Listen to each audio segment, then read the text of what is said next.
The Mist or The Fog? They're both equally disappointing at the end.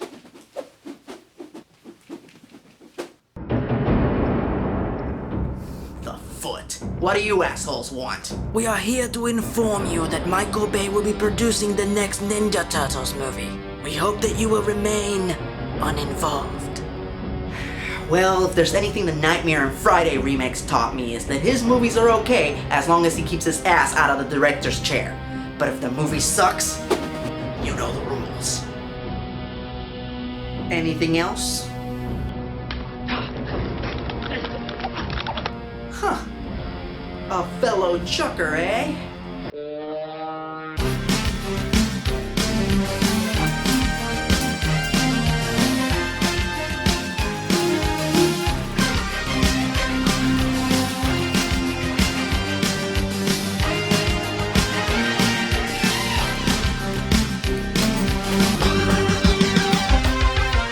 Turtle power, motherfucker.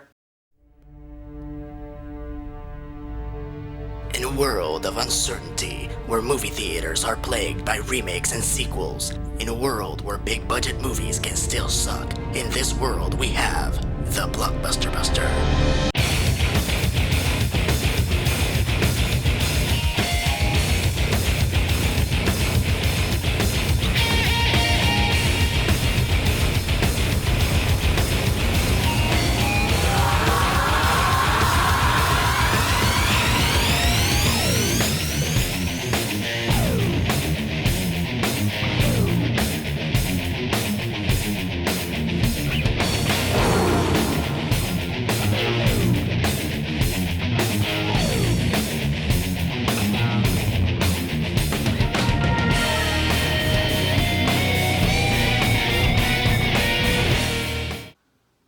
Greetings, fanboys and fangirls. I'm ERod and I'm the Blockbuster Buster, and welcome to another edition of the Casting Couch. For those of you who are new to this, basically this is a segment where I name my preferred cast for an upcoming blockbuster movie. In this case, it's gonna be the Teenage Mutant Ninja Turtles reboot that's being produced by Michael Bay. There are very few shows, comics, and movies that I love more than Kevin Eastman and Peter Laird's Teenage Mutant Ninja Turtles. Not only is the TMNT one of my all-time favorite franchises, but it played an integral role in the origins of the Blockbuster Buster. Now, imagine it if you will.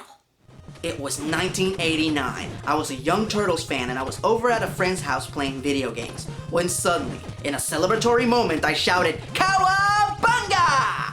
And then my buddy starts making fun of me. He starts going, "Ooh, you like the baby turtles. You like the baby turtles that they show on TV. I, of course, tried to defend myself and explained to him that the Ninja Turtles were kick-ass. And then he showed me this. Teenage Mutant Ninja Turtles, Volume 1, Issue 1. Yes, I actually held it in my hands. And for those of you who have never read the comic, I'll put it to you this way. The comic book makes the original Ninja Turtles cartoon from the 80s look like a Nick Jr. show. That following Monday, I tried telling my friends at school what the Ninja Turtles were really like, but no one would believe me. And who could blame them? I had no proof. I didn't actually own the comic and there was no internet back then. Luckily, in 1990, New Line Cinema released the Teenage Mutant Ninja Turtles movie. And guess what? The movie actually follows the comic book very, very faithfully. Granted, they borrowed a few elements from the cartoon, like the different color bandanas and all the wisecracking. And I thought insurance salesmen were pushy. But it was still way closer to the source material than the cartoon. And that was my first Blockbuster Buster moment, as I finally had proof that the source material was way better than what the general media had led us to believe. At this moment, I would like to extend my gratitude to Funimation Studios for providing us with a Ninja Turtles cartoon that actually honored the source material. Suffice it to say, I owe a great deal to the boys in green. Now, before I jump into this, every time I do a Casting Couch episode, I get hundreds of emails asking me about the characters that I didn't cast. This time around, I foresee getting a lot of emails about Krang.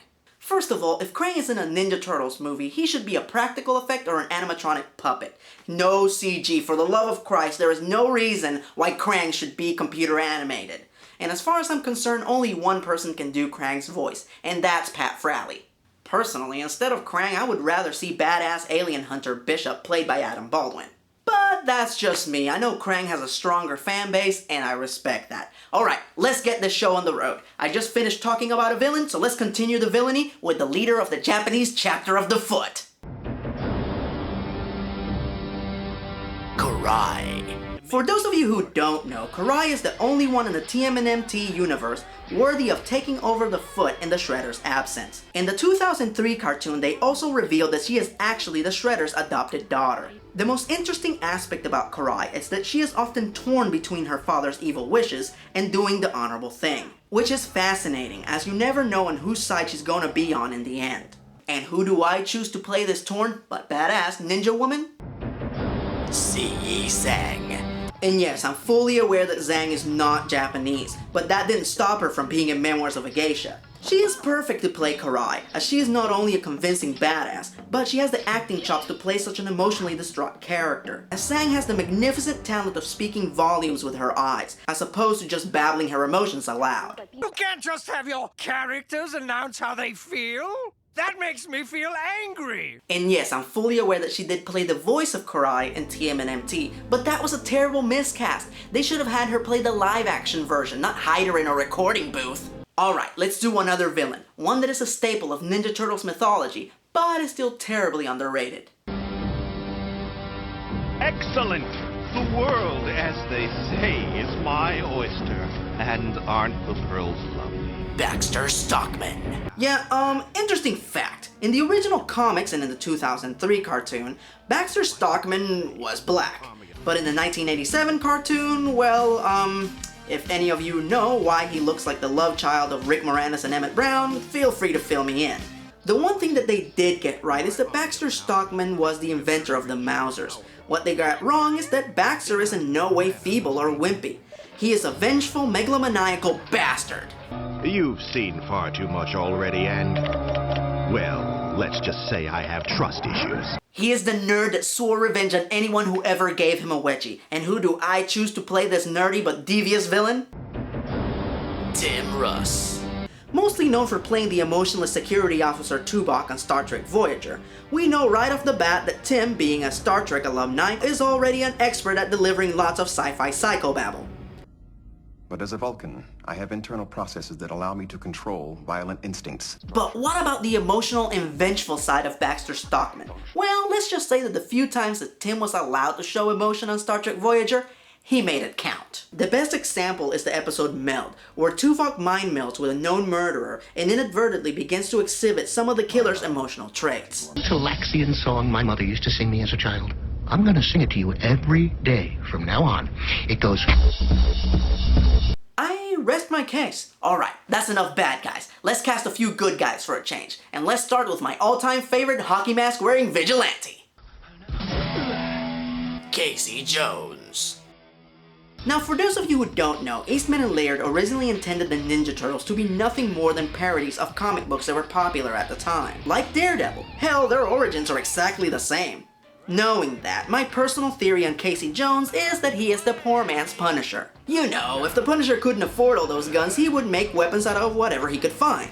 In Casey's case, sporting goods. Oh, and come on, it cannot be a coincidence that Casey's mask resembles the Punisher's skull logo. Casey is a roughneck vigilante who lost his father to gang violence. Thus, he takes the law into his own hands. He originally intended to kill the criminals that he would encounter, until he meets Raphael and the rest of the Turtles, who teach Casey a better way to seek justice. Now, Casey is usually portrayed one of two ways: the badass vigilante with a vendetta, or a complete buffoon. Personally, I think it's better when he's a badass and his humor is incidental. And who better to play a tortured badass than Benicio del Toro. Benicio always has that look about him like he's been through some heavy shit. We know that he can kick ass, but more importantly, we know that he can be lighthearted and humorous when he wants to be. I say, he'll flip you. He'll what? Flip you. Flip you for real. Yeah, I'm shaking. Come on. Okay. Answer my question. And you hit me in the back. Now, before we get off the subject of Casey Jones, not too long ago the Nostalgia Critic released a video on the top 11 movies and shows that he will never review.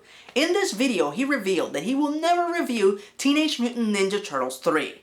Because James Rolfe already reviewed it and the Nostalgia Critic feels that James said everything that could have been said about this movie. Sorry NC, I would have to disagree. You see, there is this little tiny itsy bitsy little thing neither of you have mentioned about this film. How they fucking wasted Casey Jones! Casey walks in during the first act and then does abso-fucking-lutely nothing for the rest of the movie. Yeah, his ancestor does some shit, but who cares? That's not Casey. Casey's the mask and the sporting goods and the attitude. God, I hate that movie. Ha! I made another funny. I'm sorry. I need to calm down. And what better way to calm down than to talk about my all-time favorite banana raincoat wearing redhead. Floors as if something or someone had April just blasted O'Neil. straight down. While I respect the original cartoon, one aspect about it that I cannot forgive is how they turned April into a silly damsel in distress. Ugh, jeez, where do I begin? For starters, April was not a reporter in the comic. She was a brilliant lab assistant, smart enough to match wits with the Turtles' resident gadget man, Donatello. And yes, it's true, she did meet the Turtles after they rescued her from Baxter Stockman's Mouser robots. But after that, she makes the decision never to be a victim again, and to take self-defense lessons from Master Splinter. And eventually, she becomes a formidable martial artist herself. Now that is the April O'Neil that I want to see in the reboot, and to play her I choose... Christina Hendricks. At the moment, Christina is best known for playing femme fatales, like Saffron on Firefly, or Joan Holloway in Mad Men. But what makes a femme fatale effective is the ability to make herself appear sweet and meek. And not only can Christina do this, but she can go from meek to badass in the blink of an eye. And what is April but an unsuspecting badass? Oh, who is the babe? Alright, let's move on to the Turtles' Regal Sensei. Splinter. It often makes me cringe that they portray Splinter as either too cuddly or as a complete goofball. To me, he is the stern ninja master who doesn't take shit from anyone. And while I fully agree that Kevin Clash did a fantastic job playing Splinter in the first two movies, I'm a bigger fan of Mako Iwamatsu's portrayal in TMNT. Not only is his accent genuine and he has a better grasp of the culture, but he added little details to the character that made him more real. My favorite is a little moment when Splinter's mumbling a Japanese children's song just under his breath.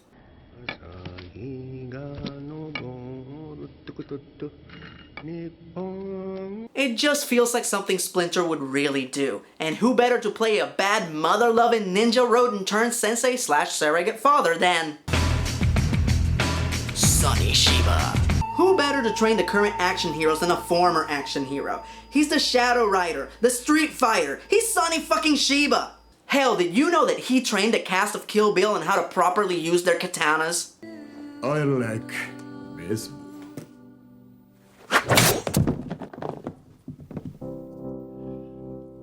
I don't know about you, but that's the guy I want training me. Now it's time for Splinter's arch nemesis and one of the greatest villains ever created, Oroku Sake.